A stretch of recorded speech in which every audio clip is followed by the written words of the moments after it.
This is Mr. Mlenga, your teacher of civic education. So in our previous video, we were looking at how to answer section C using an example of the 2025 GCE Civic Education past paper. So without wasting much of the time, I would like us to go to section C and attempt to answer questions in this section. So I already showed you how you are supposed to answer questions in this section. So to start with, you need to understand that in this section you are allowed to pick any 2 questions of your choice from the 5 questions that you have been given. Last time I guided you that you need to make sure that you choose a question where you have more information, and when choosing a question you need to make sure that you look at the marks that have been allocated to each question. And if you see like this question 2 is saying what is culture, 2 marks. Discuss Zambia's cultural practices, 18 marks. So what this simply means is that just for the explanation of culture you get 2 marks, and you need to raise about 9 Zambia's cultural practices for you to get 18 marks. Meaning for each well explained point you get 2 marks. So you need to explain a point, and each point should have its own paragraph. So I gave you an example of such an essay using question 1.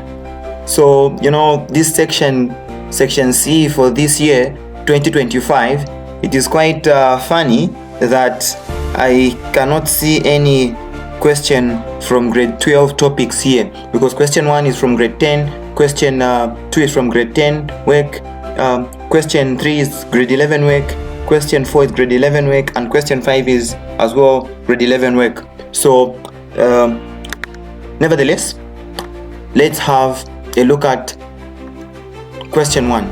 Discuss the 3 types of corruption. What are the roles of public officers and community in the fight against corruption?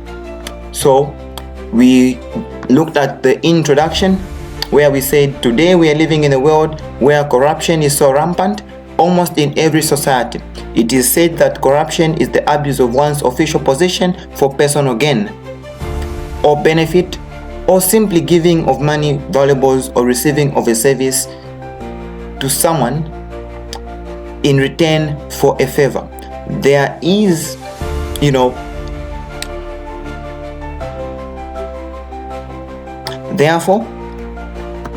Therefore, this essay aims at discussing the 3 types of corruption, and thereafter to explain the roles of public officers and the community in the fight against corruption. To start with, there are 3 types of corruption, which include petty corruption, grand corruption, as well as political corruption. Petty corruption is a type of corruption that is widely practiced in Zambia and usually involves small payments or amounts of money. The payments are called bribes. This type of corruption is locally commonly referred to as nchekelako, meaning give me my share. An example we can give is that of a traffic officer at the roadblock being offered a small amount of money to allow a driver who has no driver's license to proceed. So that is the definition of petty corruption. Then grand corruption, this is the type of corruption now which involves huge sums of money. So we already looked at this concept. Then the other type of corruption is political corruption, which is corruption involved in the electoral process. So after looking at the 3 types of corruption like we have looked at here with well explained paragraphs, you now get your 6 marks. You get to the second part of the question where you need to get 14 marks, meaning you need to raise a minimum of 7 well explained points for you to get the 14 marks. So here we are saying in order to curb corruption, it is important that everyone participates in the fight against corruption. The fight against corruption can be done by people changing their minds or changing their attitudes from tolerance to rejection of corruption. People in community should just simply say no to corruption, and that can be done by changing their attitudes from tolerance to rejection of corruption. Also, people should access information on procedures on how to deal with corruption cases. This can help them in the fight against corruption. Aside from that, similarly, people should report corrupt officials. People should report corrupt officials to relevant institutions like Zambia Police Service, Anti-Corruption Commission, and Transparency International Zambia, among others. Also, people should support organizations that fight corruption. Other than that, people should demand for integrity and morality from public officials. It is their duty. People should also not keep quiet when they feel a corrupt case has been committed, regardless of who has committed it. Other than that, in addition, during elections, it is the duty of the community not to elect into office those people who are known for corruption by not accepting their bribes. Furthermore, the community should also encourage development of institutions, laws, and practices that can support citizens that report corrupt cases. This is where the Whistleblowers Act comes in, a law that is there to protect, people who report corruption cases. Besides, people should also encourage and support free press. This is important in the fight against corruption because the media exposes corrupt public officials. So that is very important as well. Then the other aspect that you can talk about is public officers and the people in communities should also know the consequences of corruption in their society. This can be done through educational and sensitization programs on corruption in communities. It is said that knowledge is power.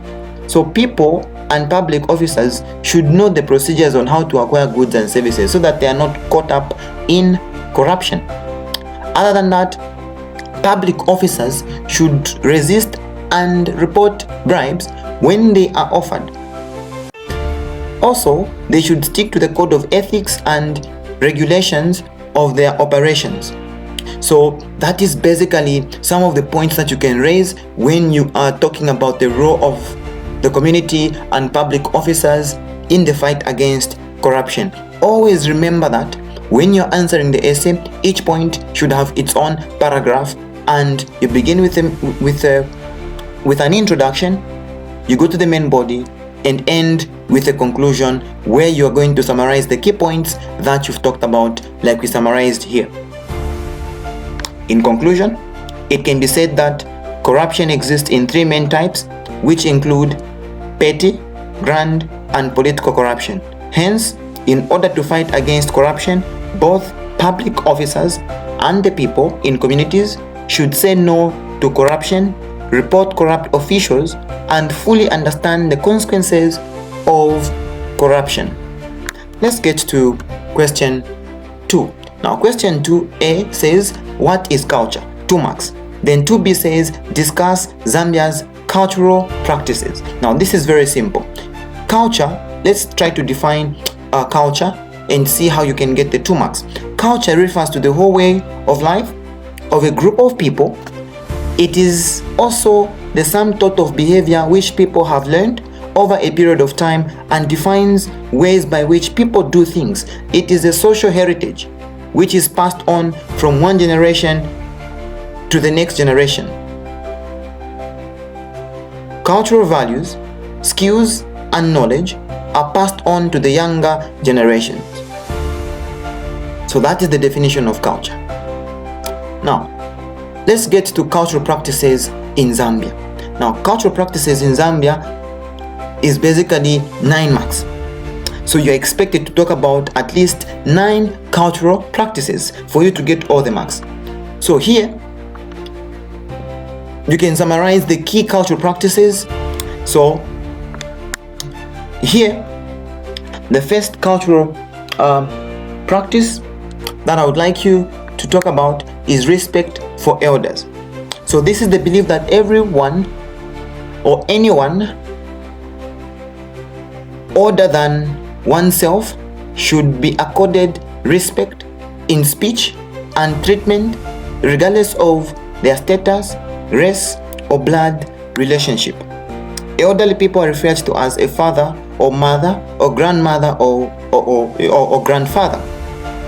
here, when you're talking about, first of all, respect for elders, one way of showing respect for elders is by kneeling down when serving them food. Extended family system, that is another cultural practice. Extended family system, that is another cultural practice. Now, this is a family system that does not only embrace the nuclear family, but also embraces uncles, cousins, aunties, in-laws, nephews, and nieces. So in Zambia, the term mother is extended to one's mother's sisters, and fathers to one's father's brothers. So basically, that is another cultural practice. Other than that, we have what we call rites of passage. Now, rites of passage are rituals that one undergoes to mark important changes in a person's position in society or in a person's life. These rites of passage include rituals such as naming of a newborn baby, initiation, marriage, and death, and after death ceremonies.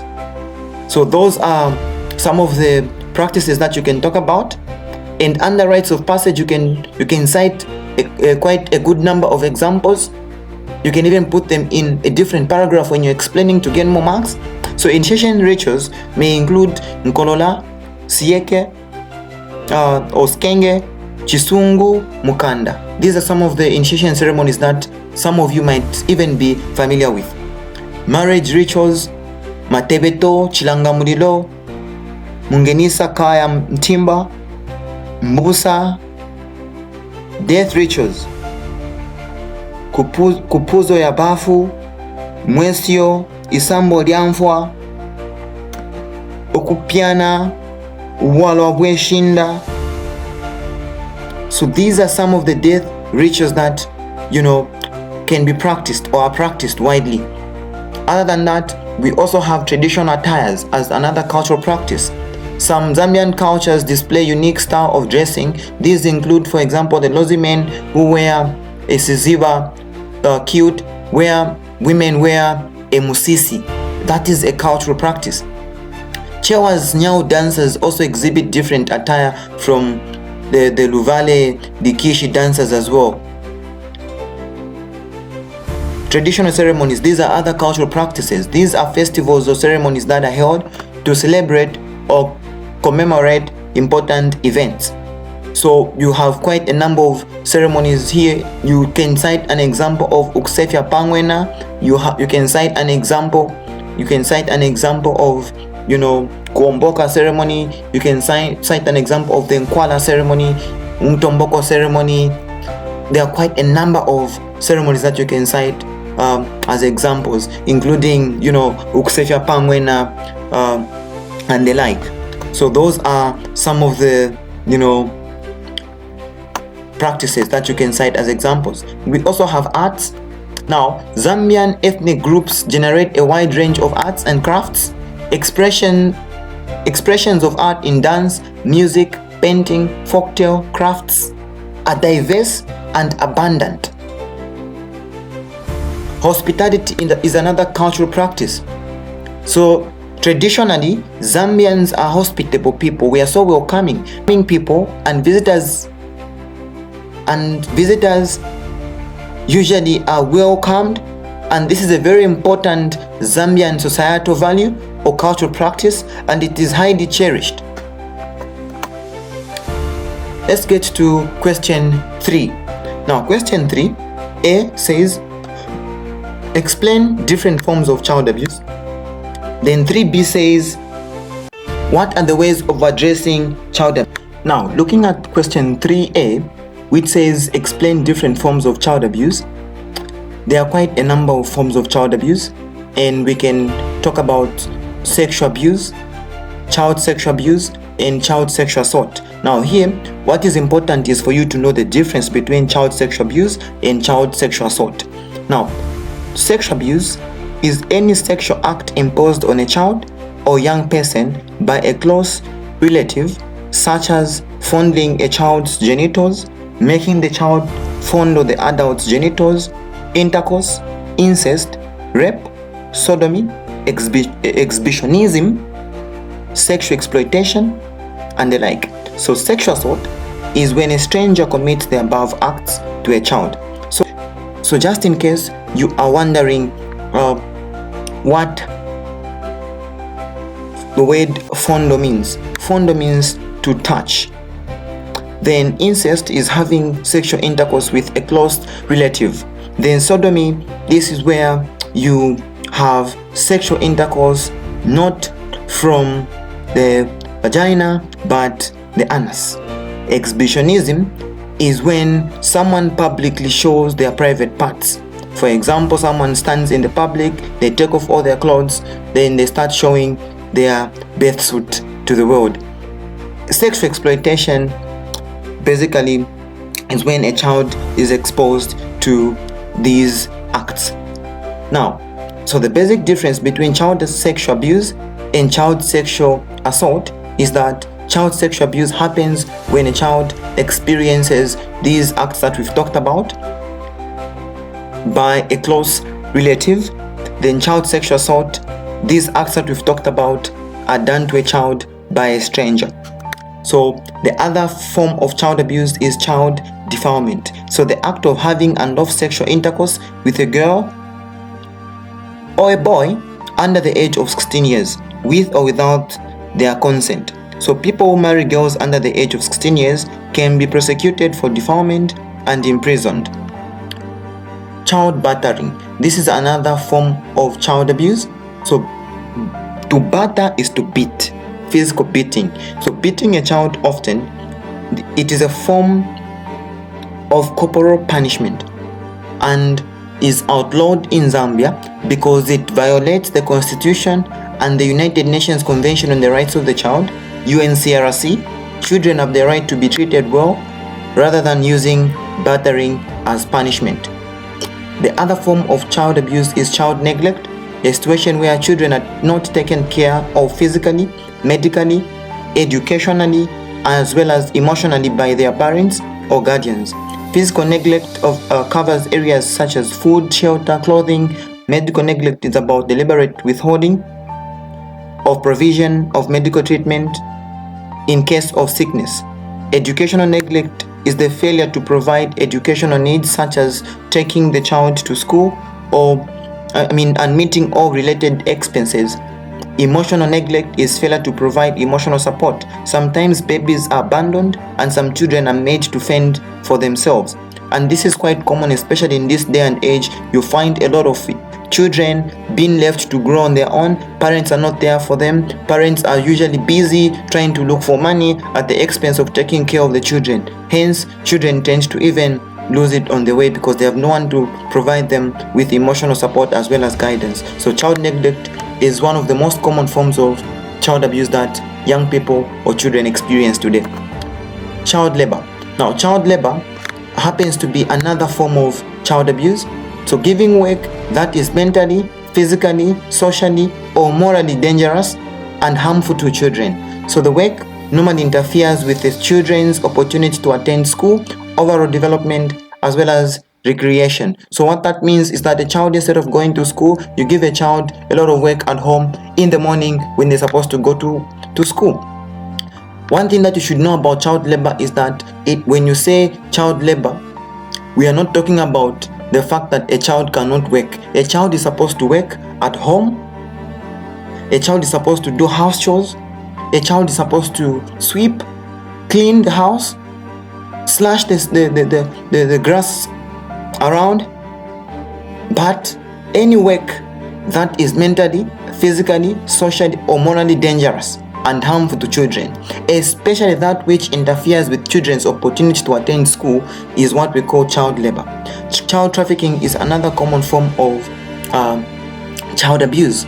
Illegal transportation and selling of children within and outside the country for prostitution, pornography, forced labor, crime, or business involving selling of body organs. That is basically what we mean when we say child trafficking. Child prostitution. Now, child prostitution is very common. It is another form of child, abuse, sexual exploitation of children. It can be forced or voluntary. Forced child prostitution is when children are compelled to sell sexual services, for example, in hotels, brothels, or streets. Voluntary child prostitution is a situation where girls sell sexual services for a living to meet their daily needs. Sexual harassment is another form of child abuse. This is an act of exposing a child to sexual sins, such as performing sexual acts in the presence of a child, making sexual remarks on a person against his or her will. This is basically what we mean when we say sexual harassment. So, away from the forms of child abuse, we are now looking at part B, which is the ways of addressing child abuse. So we have quite a number of ways of addressing child abuse. One of them is legislation on child labor. The other one is enacting stiff punishment for child defilers, including those who batter and neglect their children, sensitizing the community about child abuse, reporting cases of child abuse to the Victim Support Unit, speaking out about the problem of child abuse. Do not keep quiet about it. Encouraging victims to go to the Victim Support Unit, dropping centers and NGOs for counseling services and legal advice. So those are some of the ways that you can use to address child abuse. As well as not leaving children with strangers. You find that someone don't even know them very well. You leave your children, you entrust your children with a stranger. Those are the reasons as to why we are having so many children being defiled and abused. So do not leave children with strangers. Let's get to question 4. Explain the role of the media in governance. 8 marks. Then 4B says analyze the factors that limit media coverage. So part A, some of the ways, or some of the roles rather, of the media in governance is to inform and educate. So the media brings awareness to people on how people in other parts of the world struggle to achieve their political rights. Act as a watchdog.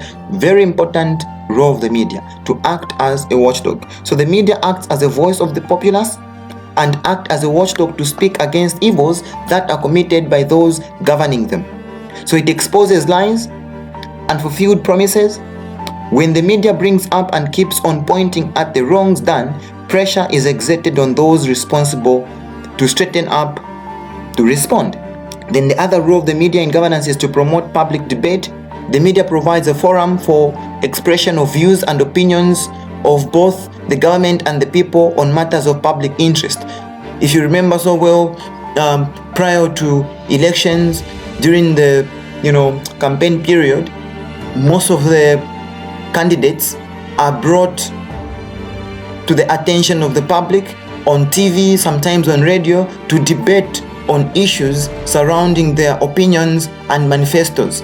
This is what usually we have even on ZNBC as Race to Manda Hill, where we have politicians, candidates contesting for elections, debate and give their proposals based on the manifestos that they are selling to the people. Other than that, the media also sets the agenda. The media cannot report everything, but decides on behalf of the public what is news and what is not. News headlines and stories usually spark off public debates. The other role of the media in governance is promotion of free and fair elections. So how does the media promote free and fair elections? By providing information on political developments within the country.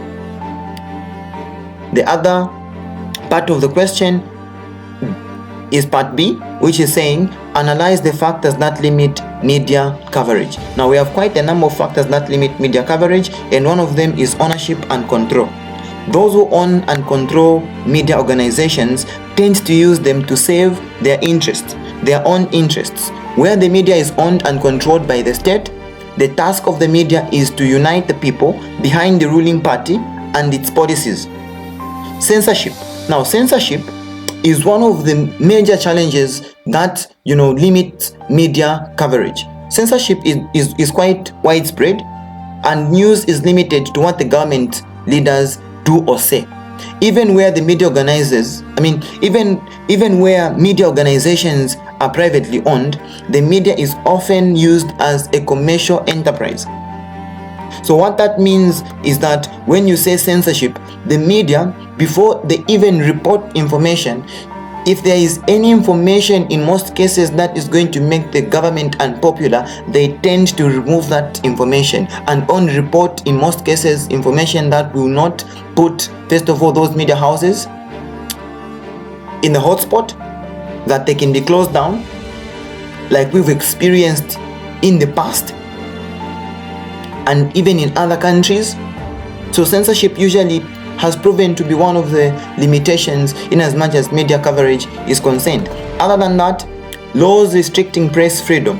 Another limitation on media is the form of laws that restrict freedom of the press. For instance, under the Penal Code, it is an offense to publish seditious publication. Seditious publication is any material that can bring hatred or contempt against the government and its leadership. So how do you really tell that this can be deemed as seditious publication by the courts of law? So it is quite tricky for the media houses. Accessibility. Now, public access to the media is restricted by various factors such as limited circulation, affordability, high levels of illiteracy, the discriminatory policies of some media organizations which deliberately deny publicity to people holding views contrary to their own. Poor road network. Now, poor road network proves to be one of the major challenges to media coverage, because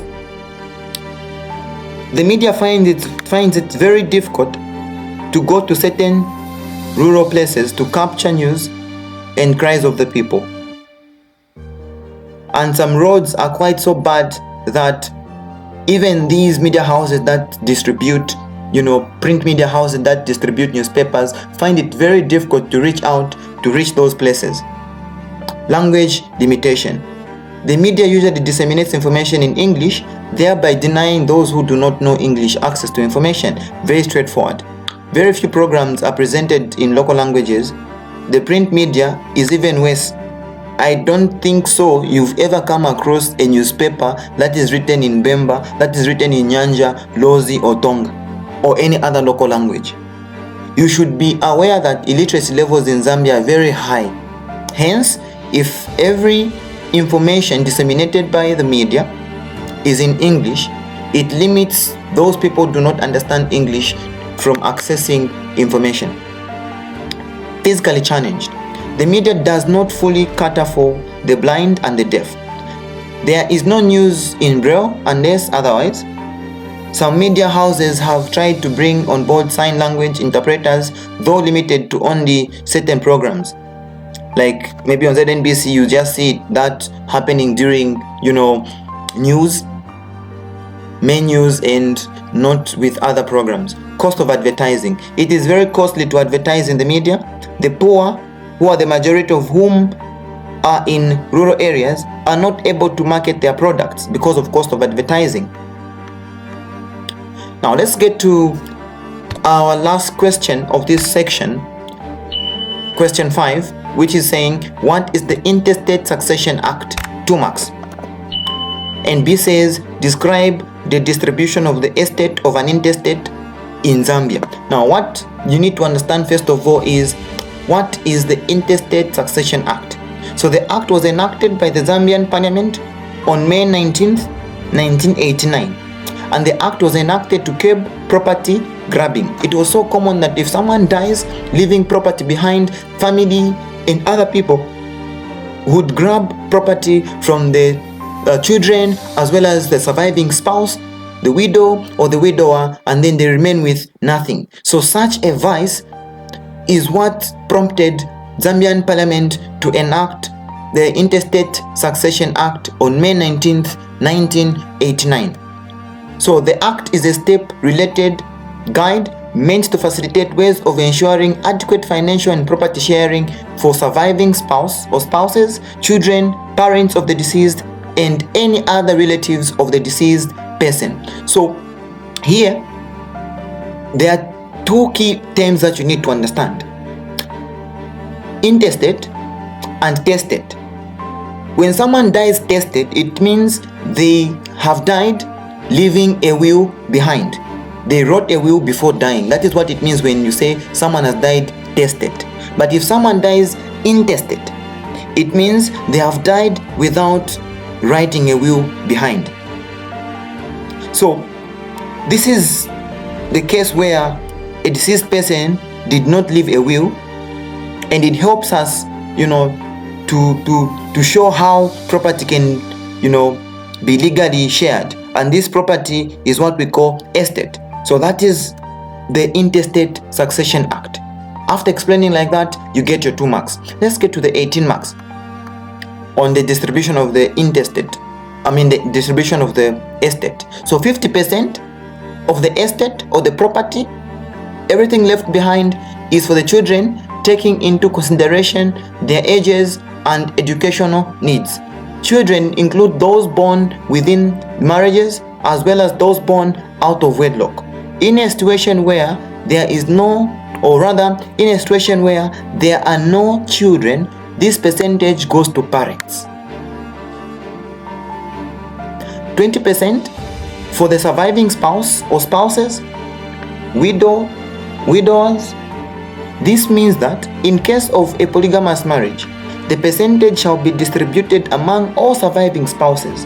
However, the distribution is done according to the duration of the marriages and the spouse's contribution to the deceased property.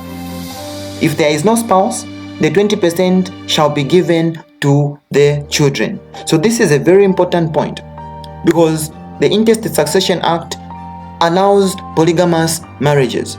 Meaning, if someone married more than one woman, for example, and then they die, those women who are legally married, they are supposed to get their share of the 20% according to the duration of their marriages. Someone who stayed with a deceased person longer is expected to get more money, and someone who contributed more to the deceased property is expected to get more money than someone who contributed nothing. So that is what this point is saying.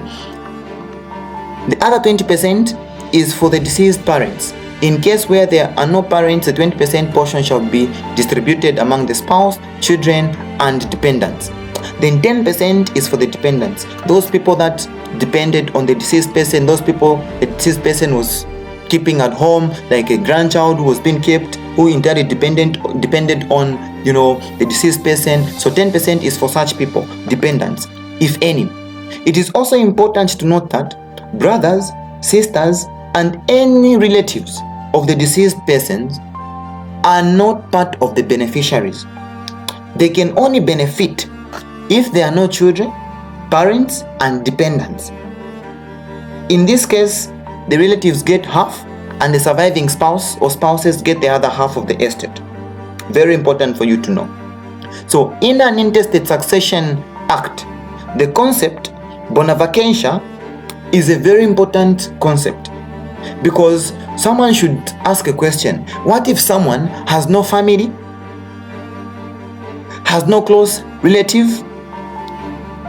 Where does the estate go? Now, that is where the concept of bona vacantia comes from, which refers to the ownerless property that passes to the state when a person dies without a valid will or without any non-entitled next of kin. So when someone dies, they have no family, no close relative, no children, no wife, no dependents, no parents, they die, no traceable next of kin, all the estate devolves upon the state. And that is what we mean when we say bona vacantia. So we have come to the end of section C. Thank you so much for your attention. Stay glued to the channel for more content.